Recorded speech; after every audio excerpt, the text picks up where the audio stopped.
Olá, pessoal. Meu nome é Luciano Cunha, eu estou aqui com o meu amigo Leandro Bastos, né? Nós somos compositores, né? Nós moramos aqui na cidade na Grande Florianópolis, né? E nós decidimos criar esse podcast para falar um pouco das nossas composições, né? Do nosso trabalho como músico, e conversar com vocês aí sobre vários tópicos, né? Relacionados à música, especialmente em relação à composição. E, Leandro, eu queria, né, desejar as boas-vindas, né? Obrigado por estar participando aí com a gente, da gente ter, né, aceito fazer esse projeto. E eu queria, Leandro, que tu desse aí umas boas-vindas para o público também, contasse um pouquinho da tua trajetória aí como músico, né? Explicasse um pouquinho do teu trabalho que tu faz aí, né, com composição, né, em vários gêneros. E contaste um pouquinho da tua história como músico também. Seja bem-vindo, Leandro. Pô, legal, cara. Pô, primeiramente, assim, é um prazer enorme estar aqui, né, com essa figura que é o Luciano, o cara que a gente se graduou junto, né, licenciatura em música na UDESC. A gente se encontrou aí graças à internet, há um tempo atrás. Fazia muito tempo que a gente não conversava diretamente, o primeiro contato foi muito bom, e tanto é que nasceu a ideia aqui de fazer essa conversa aqui, de ter esse encontro, né? E a gente acompanha o trabalho do outro, né? A gente fez muito trabalho junto na universidade e depois da universidade acompanha, né, o trabalho de um e de outro, hoje graças à maravilha que é a internet, né? Pô, então eu quero registrar que é um prazer enorme estar fazendo essa conversa aqui e dizer que eu sempre escapuliu a palavra, sempre gostei, sempre foi um guitarrista que foi referência para mim, né? Tempo que a gente estudou junto e agora está aqui. Igualmente. Trocando ideias aqui sobre composições, é muito legal isso, quase não, 20 anos depois de se formar. Acho que 21 anos, né? Acho que a gente se formou, acho que foi em 2004, né? Se eu não me engano. 21 anos, velho. Caramba. Então, Leandro, eu escutando ali os teus álbuns, né? Eu vi que tem alguns que eles são mais focados assim em rock, né? Rock progressivo, metal, tal. E outros são focados em choro, né? Eu queria que tu comentasse um pouquinho para quem está assistindo a gente, assim, o que essas... Claro que provavelmente você tem trabalhos em outros gêneros também, né? Mas, assim, essa tua paixão por esses dois gêneros, assim, o que te levou... O jeito que você compõe, o processo de composição quando você compõe choro, se é diferente de quando você compõe rock, ou se tem elementos parecidos aí, o que você pode dizer para a gente sobre isso? Cara, então, quando as ideias surgem, elas são muito abstratas, né? Elas são abstratas.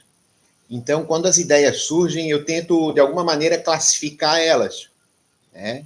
Por exemplo, o que pode ser uma levada, o que pode ser uma melodia, se essa levada que me surgiu como uma ideia, né, inicial de uma música, ela é uma levada de uma estrofe, de um refrão, de uma condução, de uma parte de improviso, ou se me surge um tema melódico, isso é um tema principal, é um tema que vai contrastar com outro.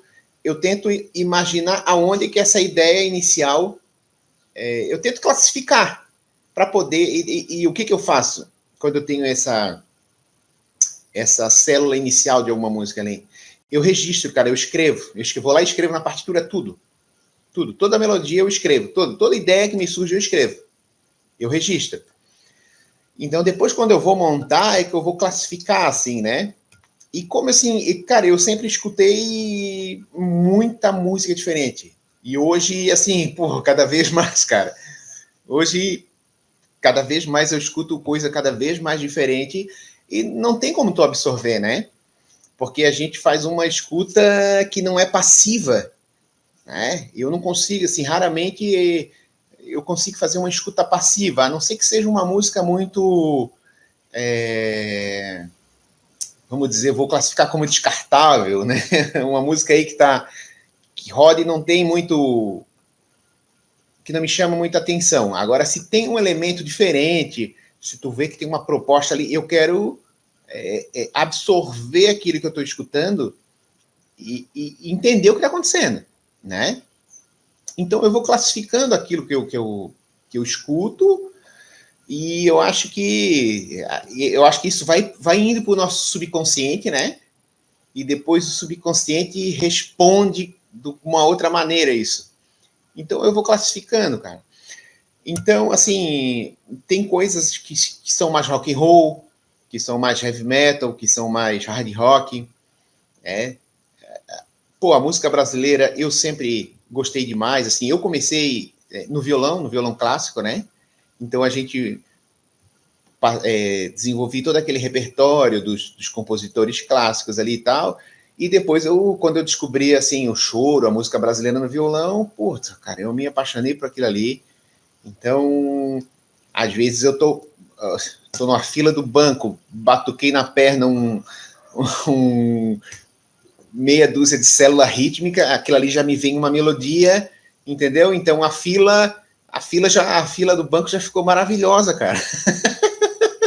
Porque eu saí daquela fila do banco ali com uma melodia, entendeu? E depois a outra história é tu desenvolver isso, né? Quando tu tem esse tema inicial ali, como tu vai desenvolver ele, aí é uma coisa que é mais demorada, né? Tu tem a célula inicial da música, mas depois para te desenvolver ela leva, assim, semanas, meses, às vezes até anos, né? E como é que é isso aí para ti, Luciano? Como é que tu trabalha também, né? Eu escutando ali teus trabalhos, sempre te conheci como guitarrista, tuas músicas instrumentais que tu já lançava antes, eu sempre ouvia, eu acompanhava, e eu não sabia do teu trabalho ali com a orquestral, né? E as composições. E quando eu vi, cara, eu fui lá nas plataformas, salvei, e cada vez que vão ser lançadas eu vou ouvindo uma por uma. E eu queria que tu falasse também como é que é esse processo para ti, né? Eu vi que eu achei bem interessante, assim, a tua concepção melódica, né? O jogo de pergunta e resposta entre os naipes. Como é que tu tem o ponto inicial disso até chegar naquele resultado que a gente está ali para a gente conferir? Então, Leandro, eu acho que a gente tem um processo inicial de composição parecido. Eu também tenho isso ideal. Você tem uma ideia, eu vou lá, vou anotar e guardar, né? Aí tu tem, sei lá, milhares de arquivos pequenininhos, assim, com 8 compassos, tema de 16 compassos, né? Às vezes vem pronto, né? Às vezes eu faço, por exemplo, vou fazer um esquema harmônico aqui de por onde que eu quero caminhar cada tema e depois construir uma melodia em cima, né? E aí meio que trabalho a composição inteira já. Mas normalmente assim é isso, né? Tá andando na rua, vem um tema, chega em casa, vai assoviando, chega em casa, anota, ou tá com um instrumento, né? Às vezes eu tô tocando violão ou guitarra ou no teclado, surge alguma ideia interessante, já vai anotando, e aí depois a gente vai desenvolver, né? Nessas músicas orquestrais, né? É que assim, até mais ou menos 2018, todo o meu trabalho que eu tinha publicado era de basicamente rock instrumental, né? Rock progressivo, heavy metal e tal, sempre focado na guitarra. Mas aí lá em 2018, 2017, se não me engano, eu peguei aquele livro do Rimsky-Korsakov de orquestração, né? E aí eu assim, pô, que legal, cara. Aí comecei a estudar aquilo. E eu assim, e eu pensava assim, pô, mas quando que uma orquestra vai querer tocar as coisas que eu faço, né? Mas aí eu descobri que tem toda essa tecnologia, né, de instrumentos virtuais e tal, e dá de você conseguir um resultado muito, muito bacana, né? Se é difícil arrumar, às vezes, companheiro para tocar um instrumento, fazer uma orquestra, né? E aí eu descobri que tem essas bibliotecas, né, de VST com uma qualidade incrível, assim. Aí eu baixei, né, comprei várias, instalei no computador e aí comecei a me divertir com aquilo lá. Mas normalmente acontece assim, eu faço o tema, né, só com a melodia e o acompanhamento, e às vezes com algumas melodias secundárias, um contraponto, a linha do baixo. Mas o que acontece? Eu faço isso meio cru, pensando como se fosse mão esquerda e mão direita no piano, ou 2 violões. Uma melodia acompanhada. uma melodia completa e às vezes alguma linha de contraponto, né? Uma segunda linha. Normalmente eu faço assim, ó, melodia principal, harmonia, né? A linha do baixo e uma segunda linha de contrapontos em algumas músicas. Ou uma terceira. Uma melodia secundária. E aí, o que eu faço agora? Vamos abrir a DAW aqui para orquestrar, né? E aí, na hora de orquestrar, cara, aí é que eu vou ver se cabe na tessitura desse instrumento. Não cabe, vamos transpor para ver se fica interessante. A gente vai meio que criando o arranjo ali. Aí lá no final vai estar tudo bem diferente da ideia original. Vai mudar, às vezes, até a linha melódica, né? O contorno, fazer variações. E aí, depois disso tudo, sim, faz a partitura pronta de toda a grade, né? Mas aí, isso, como você falou, às vezes leva um dia, às vezes uma semana, às vezes meses, né? Tu volta a trabalhar na mesma música. E uma coisa que me chamou muita atenção ali no teu trabalho, cara, é que eu vi que você tem acho que 3 choros, né? Cada um dedicado para um filho, né? Isso. E conta um pouquinho da história de como é que você compôs esses choros aí. Que assim, né, lembra, não sei se você lembra lá a gente estava lá na graduação, uma vez, cada grupo, era duplas, né? Pegava um gênero musical para apresentar para a turma, e eu lembro que eu e você escolhemos o choro, né? E o pessoal falou, por que vocês vão escolher o rock, o heavy metal? Porque a gente também gosta muito de choro, né? Então conta um pouquinho dessa história aí pra gente. Cara, o choro é assim, eu não sei dizer, cara, é uma música maravilhosa. É uma música maravilhosa, né? Falando como ouvinte aqui, eu escuto um choro assim, tu já sente o gosto de cerveja na boca, aquele relaxamento do sábado meio-dia. O choro é um estado de espírito, cara. O choro é um estado de espírito para mim, né? Então, eu sempre gostei, sempre fui apaixonado assim pela questão da diversidade de timbres também, sabe? É uma música que, assim, ela é feita, pensada mais no instrumento do que na voz, né? Ela é um estilo musical mais voltado para o instrumental, assim, né? Eu gosto dessa coisa da música mais abstrata, certo? Até mesmo quando ela tem a voz, uma letra, eu gosto que seja uma coisa indireta, aberta à interpretação. E o choro tem essa questão, essa relação muito forte com o instrumental, né? E eu sempre escrevi temas, sempre escrevi... Teimoso, a gente é teimoso, né? A gente vai escrevendo e tal, até o ponto que eu encontrei um livro, cara, muito bom, chamado A Estrutura do Choro. Eu não me recordo o autor agora, só que é assim, simplesmente maravilhoso, porque o autor, ele dissecou a linguagem do choro, ele analisou 50 ou 60 choros que são referência no estilo, e foi falando das estruturas ali, né? Da estrutura rítmica da melodia, a estrutura harmônica, de como as melodias são construídas, como o choro está ali formatado na forma rondó, né? A forma rondó é interessantíssima, né? Para quem não conhece, a forma rondó é o seguinte: a gente tem um tema A, né? É um tema principal. E depois, geralmente, num tom maior, depois que ele vem e repete, ele acaba a primeira vez na dominante, aí ele repete e acaba no tom principal. Quando ele vai para o tema B, é um tema contrastante, numa outra tonalidade, né? Que vai acabar na primeira repetição, na dominante da dominante, ou, né, se a parte B tiver modulado, cada sessão dessa vai estar num tom diferente, vizinho àquela tonalidade principal. Então isso vai dando um colorido, cara, vai te dando uma orientação que tu entra na linguagem assim de uma maneira muito legal. Depois que tu repete pro B, o que a gente imagina? Que vai vir um refrão, uma parte nova? Não, ele volta pro A. Então ele reforça aquele A principal que a gente ouviu.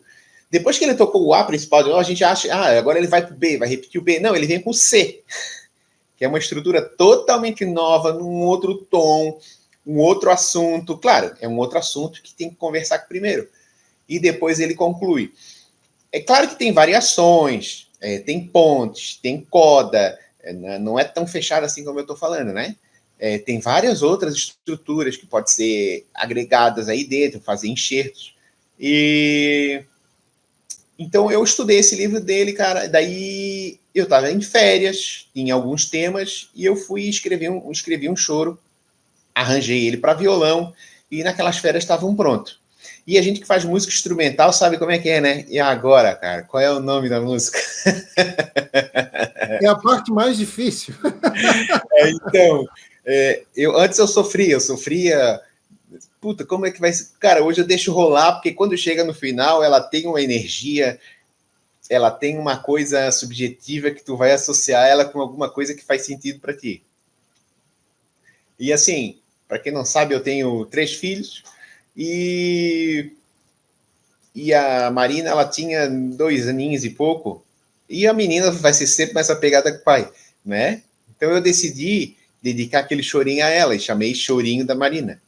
E eu tava voando com ela no violão, assim, tava super ensaiada, tocando e tal, e fui mostrar pros meus meninos, né? E os meninos falaram assim, tá, pai, e o meu?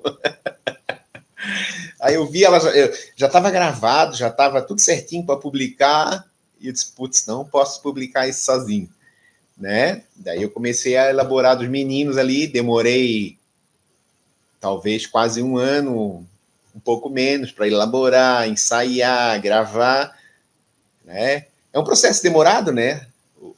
A música é um processo demorado, até que eu consegui lançar no dia 13 de agosto de 2023. Foi o último trabalho que eu lancei, foi esse Três Chorinhos. Tá muito bacana, Leandro. Cara, eu lembro que você comentou aí da forma rondó. Bom, você que conhece essa forma aí só de ouvir, deve ter visto que nesses concertos meus aí eu usei bastante em vários, né? E isso veio também da influência de choro, né? Sim. Porque, claro que os concertos que eu fiz ali é só a forma rondó, que lembra, né? Vocabulário melódico não lembra choro, nem talvez o harmônico um pouco, mas assim, lá na época lá que a gente estudava junto, eu já tinha aquele livro lá, O Melhor de Pixinguinha, né? Que eu acho que era uns 60 choros, e eu comecei a falar, pô, a maioria tá na forma rondó, né? E aí, assim, cara, e forma rondó também nos concertos lá do período barroco, geralmente o terceiro movimento, muitas vezes, né? Tá em forma rondó também. E no choro, muito isso, né? A, né? B, aí repete o A de novo, C, repete o A de novo. Isso. Uma das coisas que mais me chama atenção, assim, cara, que você tem comentado, né, da coisa da gente não ser um ouvinte passivo, né? A gente vai ouvindo já tentando ver, pô, o que está acontecendo aqui? E toda vez que eu escuto uma música, cara, e tem algum trecho que me emociona muito, me chama atenção, eu pô, vou lá investigar o que o cara tá usando aí, né? Harmonicamente, melodicamente e tal. Eu lembro que eu estava essa semana aí, eu estava escutando a música do Milton Nascimento, que na verdade é do Lobo Borges, mas a gravação famosa com o Milton Nascimento, aquela, quem sabe isso quer dizer amor, né? E assim, pô, o que ele tá usando nesse trechinho aqui? Ah, é o baixo que tá descendo, né? O baixo de lamento, por isso que dá esse efeito aí e tal. Né? Ele tá começando a melodia na nona e tal.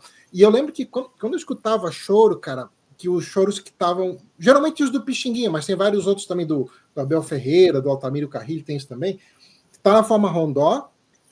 O primeiro tema tá em tom maior, o tema B vai ser num tom menor para contrastar, geralmente na relativa, né? Se tá em dó maior, faz em lá menor. Mas uma coisa que me chama a atenção, peraí, porra, mudou para um tom menor, mas esse começo aqui é tão impactante, o que muda? Porque muitas vezes começa no quinto do menor, né? Tá, o primeiro tema tá em dó maior, terminou ali no dó, em vez de começar no lá menor, não, começa no mi 7, já para resolver. Aí, pô, isso de começar na dominante, assim, porra, que legal, cara, né? Geralmente usando aí a menor harmônica, a melódica em cima e tal. Isso aí, assim, são coisas que a gente vai formando vocabulário, né? E sim. E depois cara, assim, ó, tem coisas na harmonia ali que são meio que universais, assim, tu pode usar para um monte de coisa. Sim, sim. Tu pode usar para um monte de estilo diferente que funciona, né? Sem te caracterizar. Sim. Às vezes a diferença entre gêneros musicais, assim, é o mínimo do sotaque ali, né? Uma mudança rítmica ali, uma apogiatura diferente ali, né? Por exemplo, outra característica do choro que eu gosto muito é essa coisa, né? De ser o salto das notas em vez de ser para a nota do acorde, às vezes salta para uma nota que está fora do acorde, uma apogiatura, no tempo forte, e logo resolve, né? Logo resolve. E isso aí acontece nos outros gêneros também, mas no choro acontece muito, né? É uma das características muito legal. Que o choro ali tem essa coisa de estar pipocando em cima dos arpejos, né? Sim. Né? Por isso que, assim, talvez por isso que é um gênero que se focou, que se fomentou e se ficou em cima do instrumental, né? Porque se a gente for cantar, cantar só com arpejo, cara, é super difícil. É super difícil cantar só em cima de arpejo. E a gente vai sempre, quando vai escrever uma música que é para ser cantada, a gente vê que tem que seguir uma coisa assim, quase que perto daquilo que é pronunciado, né? Quando tu começa a variar demais a melodia, saltar demais, claro que estou falando isso esteticamente, né? Tá cheio de estilo de música aí que salta, né? Mas a gente vai conduzindo ela num tom de fala. A gente parte do princípio do tom de fala, né? E o choro, muito difícil de fazer uma melodia que se tu sentar ali e tentar escrever e tal, muito difícil de fazer uma melodia sem soltar. É claro que tem alguns choros que são ao contrário disso que eu estou falando, né? A parte B do Vou Vivendo ali, ele começa tudo com uma nota só, né?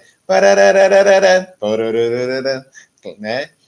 Mas tem essa característica de pular, né? Mas tu falou ali do barroco, o terceiro movimento de Sem Forma Rondó. Como que tu consegue ali na tua orquestração ali ter assim uma energia, uma sonoridade meio que de música barroca, né? Aquele baixo contínuo que tu coloca ali, como que tu, na hora de programar ali o VST, tu faz ele ter aquela sonoridade de música barroca, assim, né? Parece que eu escutei num fone, assim, relaxadão e tal, tu sente aquele clima de igreja, aquela coisa...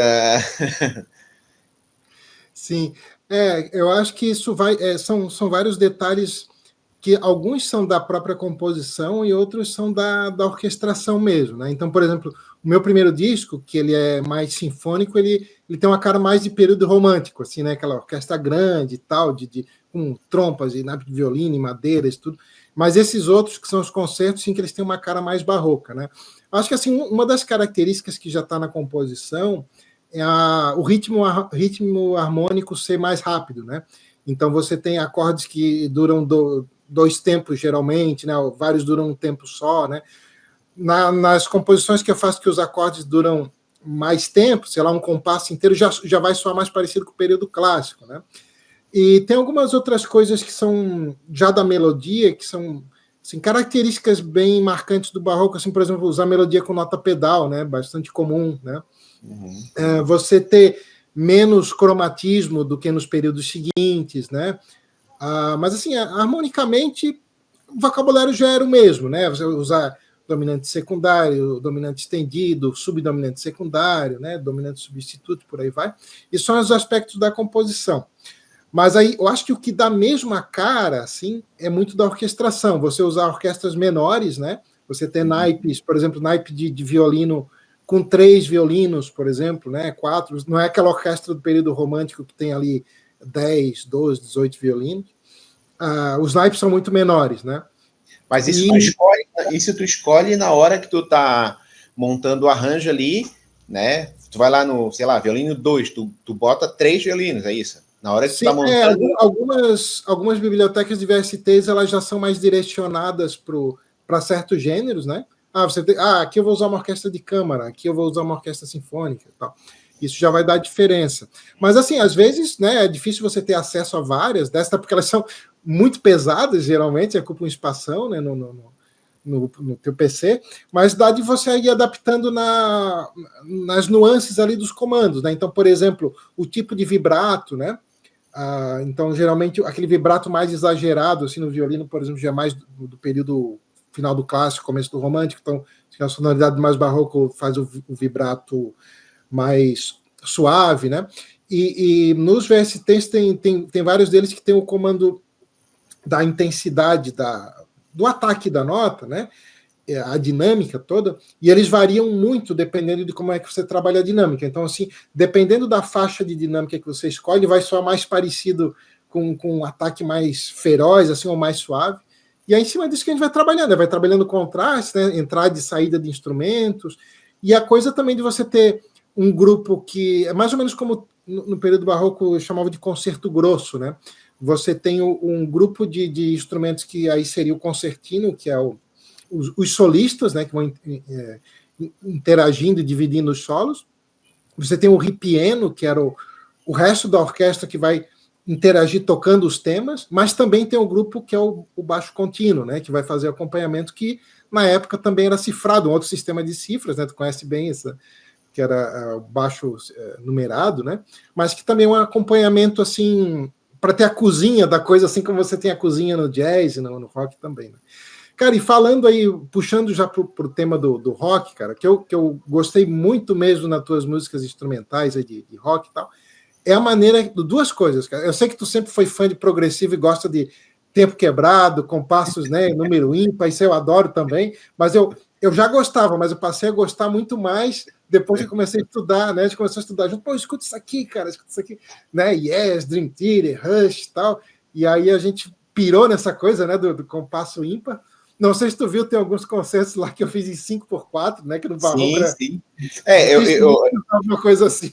Eu não cheguei a contar os compassos ali, mas quando tem essa mudança de compasso, eu acho que ela é sempre um sacudão no ouvinte, entendeu? Sim. Né? Porque a gente fica ali num caldo, né? Se a gente está num 3x4, num 4, a gente está ali girando naquilo ali e tu vai relaxando, igual numa banheira, né? Tu vai relaxando e de repente chega alguma coisa que te chama a atenção. Então a mudança de andamento, mudança de compasso é aquele momento que tu sacode, né? Fala assim, acorda aí. E se tu for ver, várias linguagens artísticas, cada uma tem a sua essa tática, né? Se tu for no cinema, se tu for ver o cinema, é assim, né? Às vezes tem uma série de cenas, até com um personagem diferente, conduzindo a história, só que o ritmo de fala é o mesmo, os ambientes, as cores são o mesmo. Chega num momento lá que muda a luz, o som, para ativar o espectador, né? Então, a música, eu penso muito nisso, assim, né? Às vezes tu conduz ela de um jeito, tu leva aquele assunto ali o máximo que tu pode, né? Tu faz ele render o máximo. Pô, como é que eu vou acordar o cara aqui para ele continuar me ouvindo? Porque a composição é isso, né? Como é que eu vou manter alguém disposto a me ouvir? Né? Eu penso nisso também quando eu estou compondo, né? Pô, quero fazer uma música legal, uma melodia que fique guardada na cabeça de quem for ouvir, mas como que tu vai prender o cara ali a te ouvir? Então, a mudança de compasso, assim, é uma das... É aquilo que a gente estava falando ali, né? É uma das alternativas do vocabulário que a gente vai aprendendo na hora de compor. E esse aprendizado, ele vem, às vezes, assim, de tu dar murro em ponta de faca, de tu ficar ali em cima de um tema, em cima de uma música que tu não consegue resolver, de repente tu faz isso e, pô, tu guarda aquilo ali para usar em outros momentos. E às vezes tu vê, né, em métodos, em livros que exemplificam isso. E assim, cara, ninguém vai inventar a roda. Ninguém vai começar do começo, né? Ah, mas isso aí não é uma técnica tua, não foi tu que... Cara, ninguém inventa a roda, meu irmão. Né? São técnicas. Música é uma linguagem, música é uma... que tá aí, secular, e a gente usa esses aparatos para poder se expressar melhor, né? Até porque se a gente fosse inventar uma linguagem, se a gente fosse inventar ferramentas do zero, né? Certamente a gente não... Se já é tão difícil ser ouvido fazendo o que a gente faz, imagine se a gente inventar uma linguagem nova que só a gente entende. Não existe comunicação, né? Então, quando o cara fala isso ali, né, tu exemplificou, o choro, a parte B vai para um tom menor, é porque tem tipo uma receita, né, que a pessoa também espera aquilo. A pessoa também espera aquilo, né? O cara vai tocar um blues, vai ter um momento ali que ele cai para subdominante, daí ele volta na dominante, né? Então, o espectador também está conduzido, também está conduzido a isso, né? Então, o que eu vejo muitas vezes, assim, isso não é um desabafo meu, mas eu queria deixar isso registrado, que às vezes a gente vai conversar com músicos que não compõem, e eles acham que a composição, queria que tu comentasse isso depois, que a composição é uma coisa intuitiva, né? Ou que tu recebe uma ideia, ou que tu é genial, e só esses podem escrever, entendeu? Estudar, ter técnica de composição, saber a métrica de uma frase para escrever ela antes. Não, isso não é uma composição autêntica, original, ela não tem um valor pessoal. Eu vejo muito isso com músicos que só tocam, entendeu? Que não compõem. E eu costumo dizer isso, né? Pô, ninguém inventa a roda. Ninguém vai inventar o puritanismo de uma linguagem totalmente inovadora. Se alguém for capaz de fazer isso hoje, a pessoa não vai se comunicar com ninguém, né? Sim, eu percebo mesmo, assim, isso, como você apontou, esse pensamento ele é mais comum em músicos que não compõem, que eu acho que isso é meio que um fenômeno geral, de que quanto menos a gente conhece de uma atividade, menos apto a gente está para julgar o que é possível fazer naquilo, né? E uma vez que a gente vai meter a cara e vai compor, a gente, opa, peraí, não era bem assim, né? E tem muito esse mito, né, de que, é o gênio, né? O cara nasce pronto, o cara tem algo de diferente. E assim, né, eu enxergo essa coisa do estudo, da composição e da teoria musical em geral como uma maneira de você ampliar o seu horizonte de possibilidades, né? Então, assim, é claro que intuitivamente, às vezes a gente chega em ideias muito interessantes que se a gente parasse para pensar não chegaria. Mas, uma vez que você tem a bagagem do estudo por trás, isso vai te dar um monte de possibilidades do que fazer com essa ideia, né?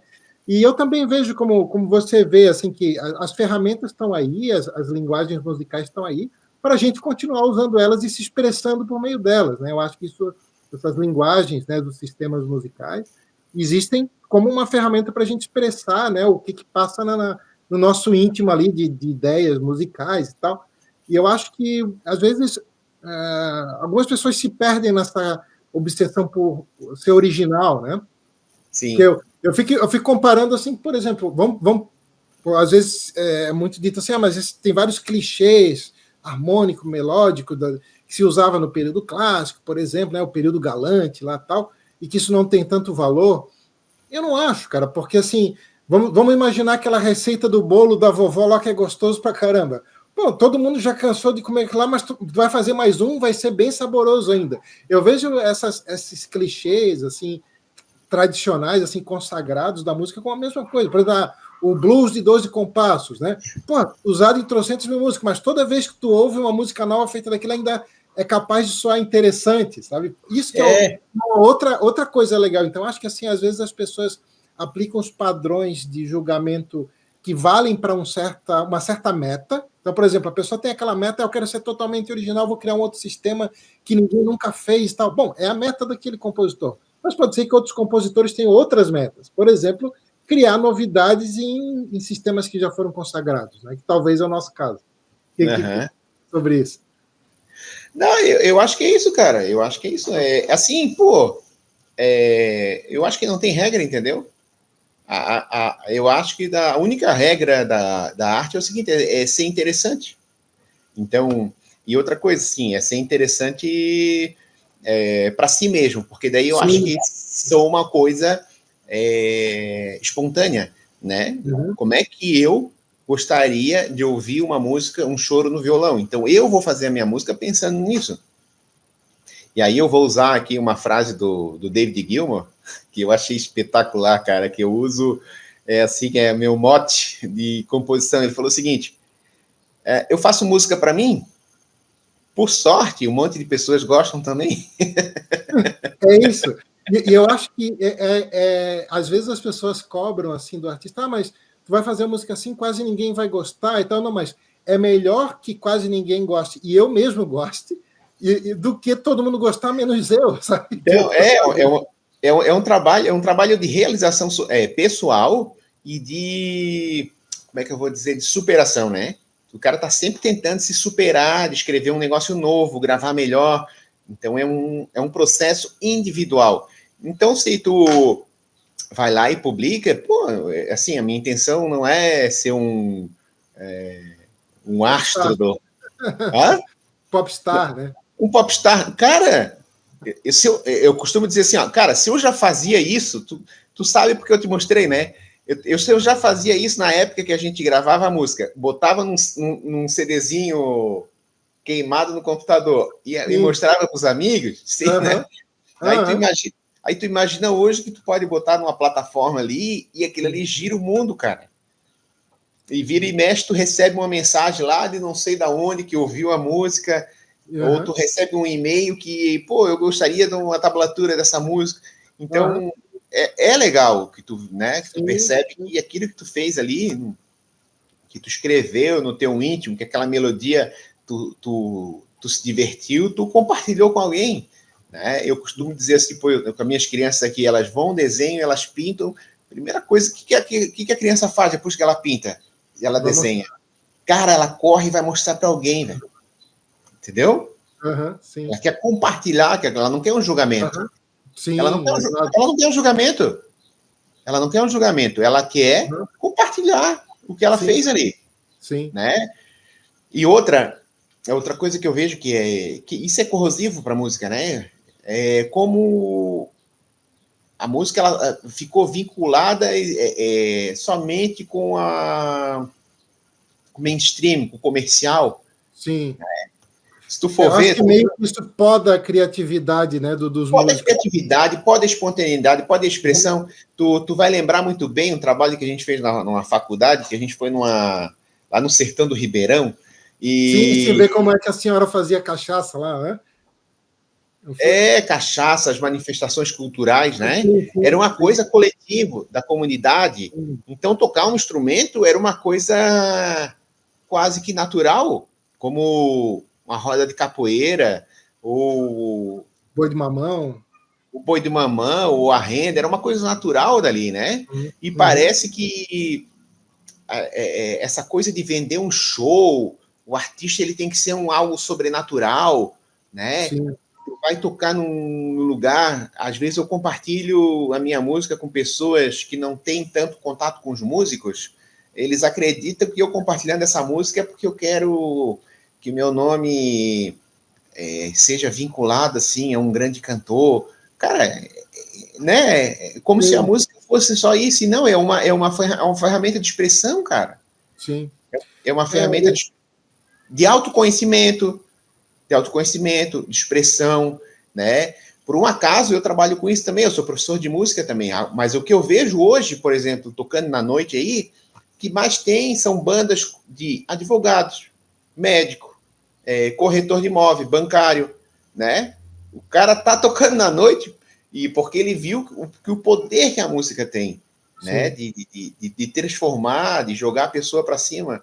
E o último relato que eu tenho disso foi numa entrevista que eu vi o Yamandu Costa falando que como que ele imagina que tocar um instrumento daqui a uns anos pode ser prescrito por psicólogos e psiquiatras. Ele estava falando da relação dele com o instrumento, né? Sim. De como é o momento que ele vai estudar, que ele vai ensaiar em casa. Daí ele falou isso, que é o momento que ele vai se tratar, é o momento que ele vai parar de escutar o mundo, que ele vai se ouvir, né? E a música não é essa coisa tu não tem que tocar no Faustão ou ser famoso para valer a pena o que tu está fazendo. Sim. Né?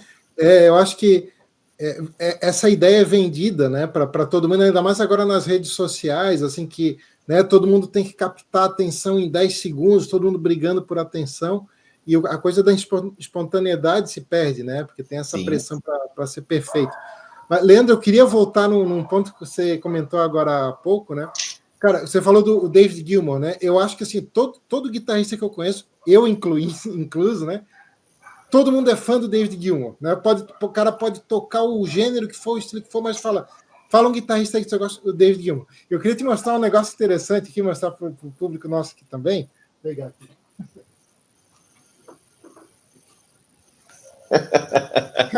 Não, essa história, esse aqui é um quadro, cara. Tu lembra do Michel, que se formou com a gente? Era pianista, ele é desenhista, pintor também. E aí, cara, sabia que eu era muito fã do David Gilmour. Eu dei aula na escola que o Michel tinha, acho que durante 10 anos. Aí era meu aniversário, ele assim, ó, fiz para ti, ó. Ele me deu de presente. Pô, que legal, cara. Ficou muito bonito, é o detalhe das cordas, tudo muito. O Michel, além de ser um grande pianista, é um grande pintor e desenhista também. E aí, cara, eu acho interessante, assim, cara, porque eu lembro que quando você me conheceu e eu te conheci lá na faculdade de música, na época, o estilo que eu mais tocava era tocar guitarra rápido, né? No estilo do Malmsteen, né? E aí, quando as pessoas perguntavam para mim qual os dois guitarristas que tu escuta mais, eu falei assim, na época, né? Era o Malmsteen e o David Gilmour. Porra, o David Gilmour, o teu jeito de tocar não tem nada a ver com o David Gilmour. Não, até tem, às vezes, né? Mas, cara, foi o guitarrista que, quando eu ouvi, eu tinha 13 anos, a primeira vez, e eu lembro que eu conhecia, deve conhecer o Supertramp, né? A banda de rock e tal. E aí eu tinha 12 anos, eu comecei a ouvir Supertramp e não pensava em ser músico, mas eu acho que eu vou querer aprender a tocar teclado para tocar as linhas de piano lá do Rick Davis, legal pra caramba. Aí o meu irmão falou assim, antes de tu decidir que instrumento que tu queres aprender, escuta uma banda chamada Pink Floyd. Aí eu falei, Pink Floyd e tal. Por que não? Porque tu vai ver a guitarra, que legal que é. Daí, assim, eu fui na locadora na época, era muito legal, né? Tinha locadora de VHS, ficava tempão lá escolhendo. E aí eu assim, o que tem aí do Pink Floyd? Eu falei, tem esse show ao vivo em Pompeia. Eu disse, vou pegar, né? E aí eu cheguei em casa, mostrei a capinha pro meu irmão, aí o meu irmão falou, cara, isso aí é a maior viagem, cara. Tu que nunca escutou progressivo, tu vai achar chato pra caramba, porque aquelas músicas de meia hora, instrumental, quase não tem vocal. Vou botar pra ver. Cara, assim que eu botei, eu fiquei 1 hora assistindo sem parar. Quando eu terminei, assim, tá decidido, eu quero aprender guitarra. Então foi David Gilmour que fez eu querer aprender a tocar guitarra. Cara, que legal, não sabia dessa história, meu. E assim, queria saber de ti, cara, dos solos do David Gilmour, cara, quais são alguns dos teus preferidos aí, cara? Porque o Comfortably Numb é o que todo mundo fala, né? Mas eu tenho um. O Comfortably Numb é um dos que eu mais gosto também. Mas tem outro que eu gosto mais ainda, depois você vai falar. Cara, eu vou ser sincero que assim, o meu problema é saber o nome das músicas em inglês, cara. Eu não gravo nada das músicas em inglês. Mas, assim, eu gosto muito do The Division Bell, cara. Do disco, Sim. né? Sim. Desse disco aí que tem outro solo que eu gosto muito, cara, que é do High Hopes, que é a última música. High que é um Hopes, solo slide, aí. Né? Cara, muito bonito essa... Eu gosto muito desse disco do Division Bell, eu acho os timbres, e assim, ele tem uma... Ele coloca a guitarra onde precisa, né? É onde precisa, assim... Eu acho que isso é um negócio muito legal dele mostrar, assim, que a gente leva isso para quando a gente vai escrever alguma coisa também, né? Por exemplo, os instrumentos, eles não precisam estar a toda hora presente ali. Aquele momento que o instrumento sai, que tu dá espaço para uma outra coisa aparecer, isso também é uma forma de chamar a atenção do ouvinte, né? É o momento do diálogo, aquela coisa que a gente falou do desafio de compor, né? Sim. Então a guitarra dele é muito legal por isso, assim, não é uma coisa que fica, só que, a hora que é ele, minha amiga... eu acho que, assim, tem várias coisas no estilo dele, assim, que é muito peculiar, né? Uma é essa coisa que você falou tem as pausas ali, né? Que aí quando a guitarra entra depois da pausa, todo mundo percebe. E o cara tem, né, uma pegada, assim, os bends, o vibrato dele, seja com o dedo ou com a alavanca, é uma coisa incrível, assim, né? É melódico, né, cara? Que ele escolhe, tudo, né? É melódico, né? E eu acho que tem outro... Ali no Pink Floyd tem outro cara, assim, que o pessoal não repara muito, mas que foi crucial, assim, para ter esse som marcante, que era o tecladista, né, o Rick Wright. Sim. Que tu vê, por exemplo, nesse solo do High Hopes, cara, a harmonia de fundo... A condição de vozes é linda, assim, né? O cara simulando um quarteto de cordas lá, tal, e dialogando com a guitarra, né? E geralmente o pessoal repara mais no quão bonitos são os solos do David Gilmour. pessoal não é tão perceptível que a harmonia por trás ali é muito bem feita. É porque o solo e a harmonia é uma coisa só, né? Se tu mudar a harmonia, o solo acaba querendo falar uma outra coisa também, né? Exato. Ele vai falar outra coisa, né? E às vezes eu percebo que ele é tão idolatrado e tão chamativo assim, porque a melodia é uma coisa que ela fala. E quando a gente diz que a melodia fala, é porque ela busca aquilo, ao contrário do que eu estava falando ali da melodia do choro, né? Ela fala como se fosse algo entonado com a voz, né? Então, sim, quando a melodia, o tema, o solo, ele vai conduzindo como se fosse algo falado, parece que no estilo chama a atenção assim de quem está ouvindo, né? Sim. Sim, acho que é meio que uma escrita idiomática, mas de um instrumento que lembra outro, né? No caso, a guitarra lembrando a voz. E sabe uma coisa que eu ouvindo as tuas músicas de rock ali, que eu gostei muito, cara, e eu achei bastante pessoal, assim, que a gente quase não vê, é que normalmente você tem, assim, guitarra base gravada em 2 canais, esquerda e direita, e o solo no centro, mas eu vi que tem várias tuas que não, né? Que é num canal tá a harmonia e no outro tá a melodia, 2 guitarras dialogando, assim. Eu lembro que eu tinha visto isso uma vez num disco do Greg Howe e do Rich Kotzen, que era 2 guitarras distribuídas, assim. Mas, cara, no teu foi uma das coisas que eu mais gostei, assim, de você ter 2 canais separados, assim, e da maneira que você usa o wah-wah também. Conta um pouquinho para a gente aí de como é que é esse teu processo de escolher os timbres na guitarra, ou escolher essa coisa da mixagem, como que você grava. Então, eu nunca formatei muito um processo, assim, sabe? É por isso que eu demoro tanto para produzir uma música, porque cada uma é como se fosse uma gestação exclusiva para ela, né? Então, cada música ele vai ter um processo diferente, eu vou deixando amadurecer. Assim, eu acho que isso tem muito a ver com o ritmo do trabalho que eu imprimo em cima disso aí. Eu vou trabalhar em cima desse repertório, dessa música, de uma forma prazerosa, na hora de folga. Então, eu vou fazer assim, com ritmo lento. Por isso que fica assim, uma coisa mais experimental, né? Por isso que eu demoro tanto para produzir e para acabar as músicas e tal.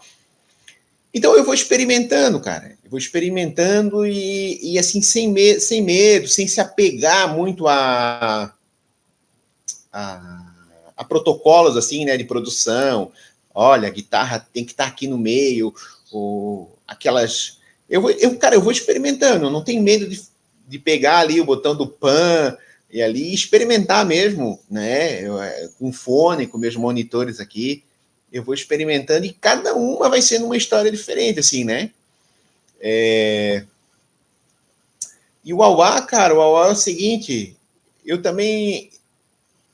eu geralmente, se eu pensar no wah-wah, cara, não sai um negócio legal. O que eu faço? Eu toco o tema durante algumas semanas e vou deixando ele espontâneo, assim, né? Eu vou tocando espontâneo, sem pensar muito onde é que eu tenho que abrir, onde é que eu tenho que fechar. E eu gosto de cantar a parte do wah-wah, porque o wah-wah é como se fosse uma imitação da voz, assim, né? A guitarra fica como se fosse imitando, né? Uma projeção diferenciada ali da voz, né? Então eu vou cantando junto e eu acho que o pé vai respondendo. É uma coisa que o wah-wah, se eu pensar muito, cara, não fica, geralmente não fica legal, né? Eu vou experimentando, batendo com o tempo, depois eu vejo onde não abre, mas se eu pensar muito, não funciona. Então eu vou tocando, vou experimentando. Por isso que o meu processo é bem lento, demorado, porque eu deixo... Como é que eu vou dizer? Deixo amadurecer, né? Quando eu vejo que eu não estou mais variando, eu não estou buscando mais variação, que eu não estou experimentando mais, é porque o caminho é esse, né? E ali eu tenho curiosidade para saber, ali na tua produção com os VSTs de orquestra e tal, como é que tu entra com os dados, como é que faz a programação de cada um? Tu usa controlador, tu entra com mouse, tu entra com o aplicativo, Tu entra... E como é que... Depois que tu tá tudo ali, como é que tu produz cada uma, tu transforma para áudio e edita reverb e tal, ou tu edita tudo como VST, MIDI e finaliza ela? Como é que funciona? Tenho curiosidade para saber disso. Ah, tá. Legal. Então, depende. Tem várias que são de uma maneira e várias que são de outra, né? Então, por exemplo, a vasta maioria delas eu escrevo primeiro num programa de partitura qualquer, né? O MuseScore ou o Guitar Pro, se for uma música feita na guitarra e tal. E aí exporta como MIDI, né? E você vai abrir dentro do programa, né? Da DAW que você vai usar. E aí vai estar os dados MIDI ali, né? Que vai ser meio que teu esqueleto da coisa. E aí você vai depois botando ali em cima, escolhendo os timbres que você vai usar de cada VST e daí você vai fazer o ajuste fino da expressividade, né? Se você vai fazer as notas realmente quantizadas ou se você vai dar uma mudada no tempo aqui ou ali, nas dinâmicas, aí isso eu deixo para fazer depois, né? Isso é quando eu uso os dados a partir exportando, né, a partir da partitura num arquivo MIDI. Em outras músicas, eu plugo o teclado por meio de um cabo USB, né, no PC, toco o tema ali, né? Você sabe que eu não sou tecladista, mas a gente, né, tem essa, assim como segundo instrumento para compor, né? E aí, às vezes, eu deixo rolando, improviso alguma coisa, vejo se sai alguma coisa interessante ali. Aí você já tem o tema tocado ali. Tem algumas músicas minhas que eu fiz assim, deixei... vou gravar um improviso, e aí, por exemplo, tem uma série de discos que eu ainda vou lançar que vai chamar Suítes de Drama e Suspense, que eu deixei rolando filme de drama ou de suspense, deixei mudo, né? Vou fazer outra trilha, tá, aí tocando no teclado só com som de piano. A melodia, mão direita, a harmonia, mão esquerda, beleza, tá pronto. Aí agora, só que eu quero que não fosse só o teclado com som de piano, eu queria botar um som de violino, ou violoncelo em cima, mas eu tenho que tirar o que eu improvisei, daí eu vou lá. Então, assim, tem uma vantagem que se você grava o teu improviso plugando o teclado no USB, ele vai escrever já o MIDI. Então você tem as notas e exporta a partitura e aí você sabe o que acorde você tocou. Mas teve vários que eu fiz que eu não tinha esses cabos naquela época e eu tive que tirar tudo de ouvido. Aqui é um Lá bemol 7. Aqui é um Ré bemol. Sabe? Aqui mudou para o tom menor. Fui acorde por acorde, fui cifrando para depois escrever a melodia em cima e fazer o resto do arranjo. Então, cada música é meio que um processo diferente também, né? Então, mas assim, essa coisa que você perguntou o reverb, essa coisa toda, normalmente eu já uso os que são do VST mesmo, né? Normalmente eles têm uma ambiência que casa bem uns com os outros, a não ser um outro caso que eu vejo que isso aqui não funcionou, né? E aí você vai trabalhar num programa separado. E eu faço muito isso, aí eu queria saber se tu faz também, mas provavelmente faz.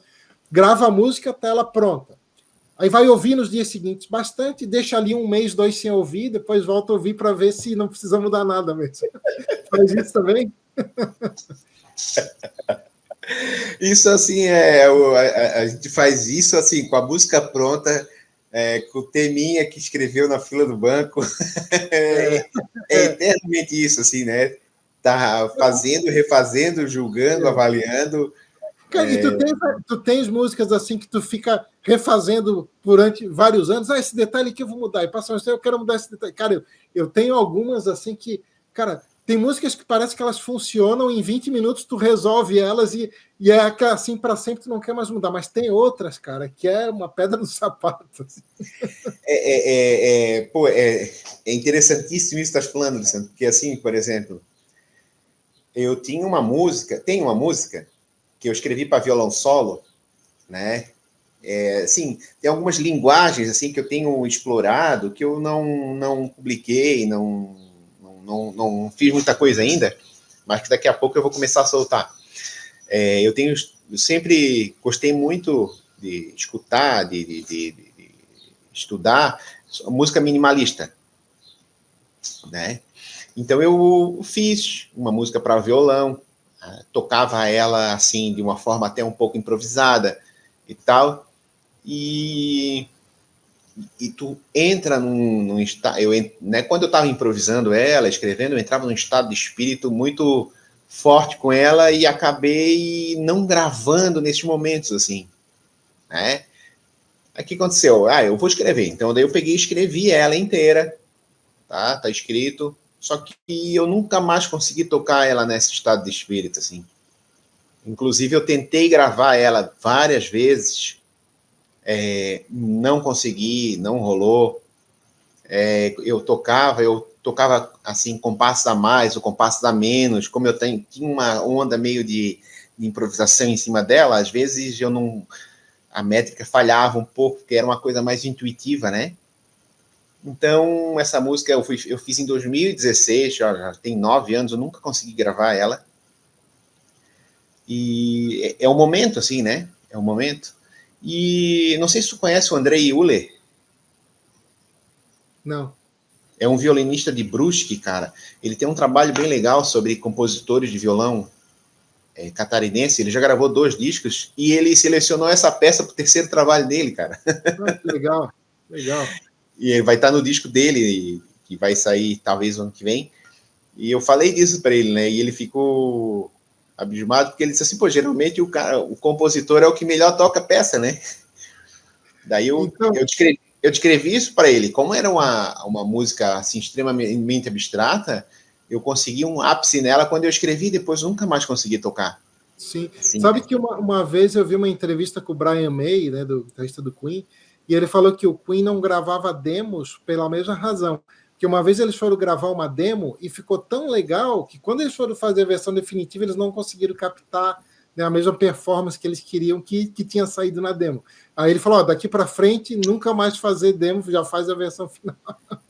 tem isso assim, sabe? De tu gravar aquele momento ali e é complicado, né? E tem músicas que tu, às vezes, precisa disso. Às vezes, tu precisa do feedback. Às vezes, tem música que tu vai, volta, repete, modifica ali. E aí tu vê assim, pô, demorei meses nessa aqui, mas agora ela tá madura. Agora eu consegui resolver ela, né? Então, a arte, ela é abstrato e é difícil isso, né? Até esses dias eu vi uma entrevista do Tom Jobim no Jô Soares, eu achei interessante isso. Olha só o que ele falava, cara, lá nos anos 90. Ele falou assim: tem que aparecer aí uma máquina para fazer música pra gente, porque é muito demorado, é muito cansativo. A ideia dele era o quê? Ele escrevia a melodia, ele harmonizava ali e ele queria que aquilo ali ficasse pronto rápido, né? Sim, sim. Talvez ele não conheceu o Beat da Box.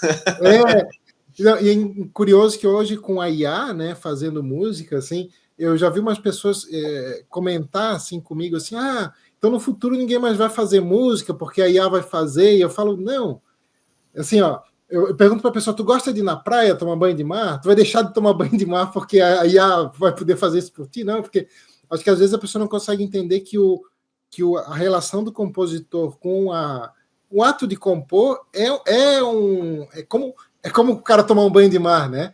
É um jeito da pessoa se expressar, da pessoa se conectar ali com o que ela quer sentir naquele momento, né? Então, acho que nenhum compositor vai deixar de fazer música porque a IA também vai ser capaz de fazer, né?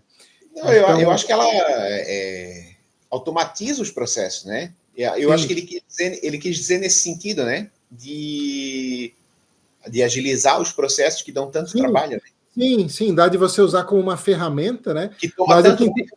Que toma tanto é, tempo. Ele era compositor, então, assim, né, talvez ele não quisesse aquele trabalho todo sim, de produção ali, que dá cobra tanto tempo, né? Que fosse uma coisa sim, mais ágil, ele falou nesse sentido, né? sim, Então, tem música que é assim, que é mais espontânea, que ela sai na hora, e que se tu não gravar na hora, tu sim, não consegue nem depois. Tem música que tu, às vezes, demora igual uma equação matemática, que tu demora um tempão para resolver, né? Que tu sim, tem que ficar encaixando um monte de coisa ali. é, Não dá, cara. Cada música, cada uma ali, tu tem uma história diferente, é um sim, processo diferente. Por isso que tu tem que ter vocabulário, várias ferramentas na gaveta.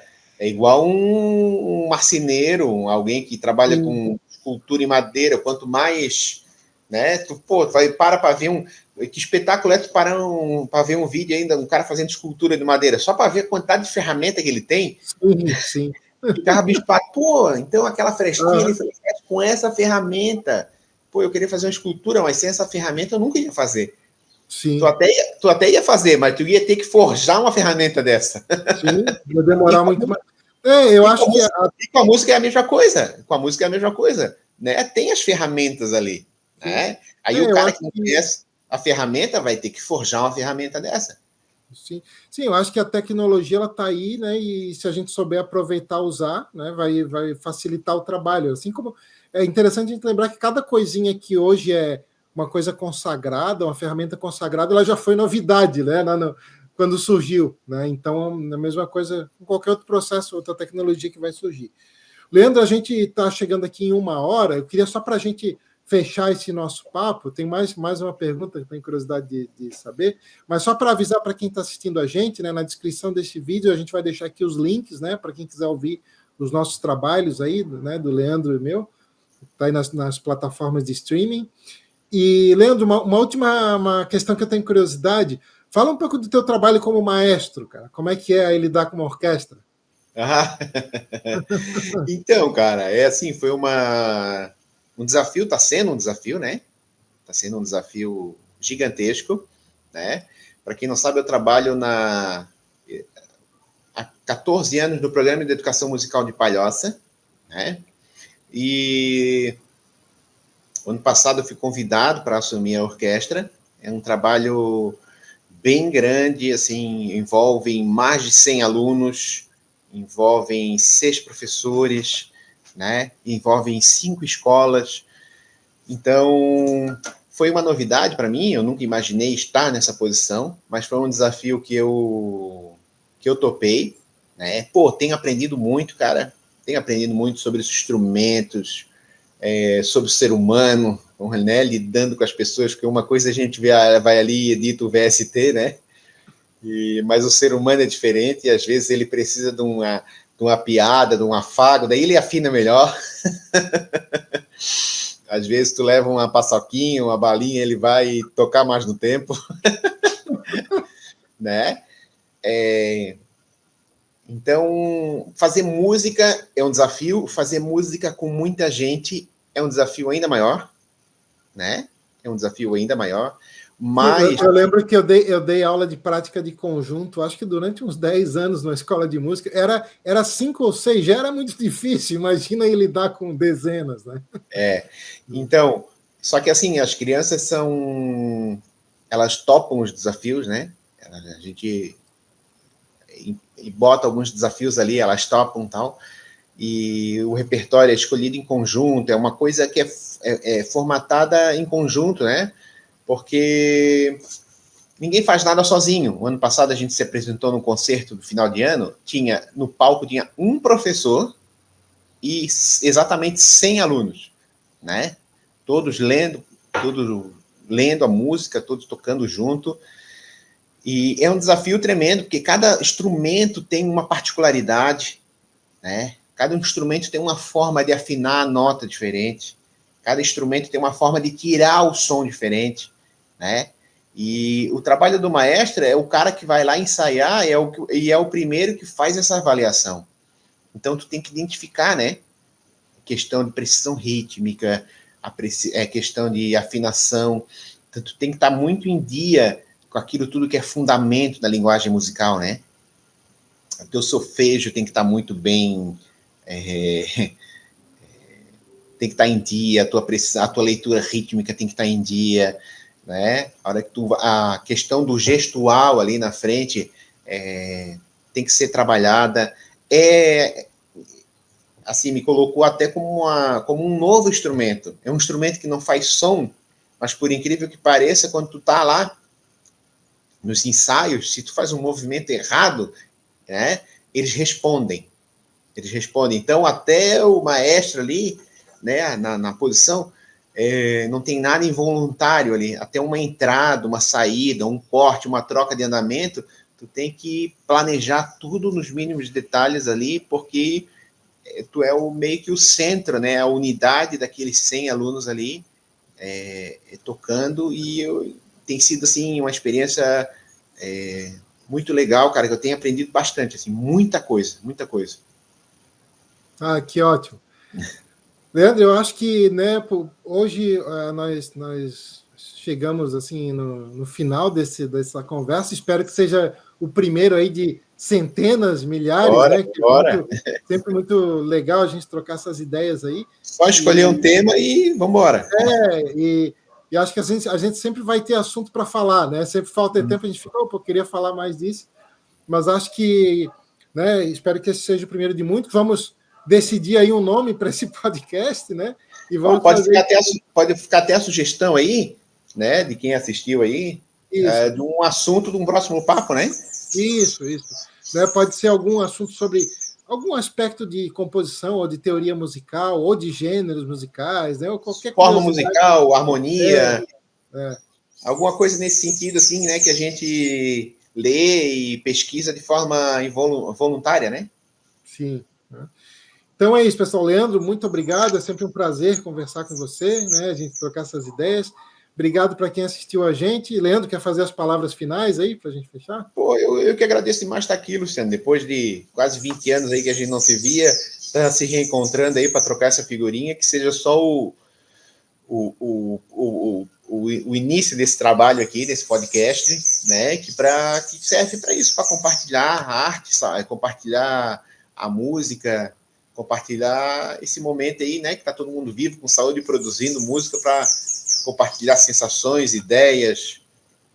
Que a arte é isso, né? Que faz a gente se elevar na nossa condição humana. É isso então, pessoal. Muito obrigado. Até a próxima.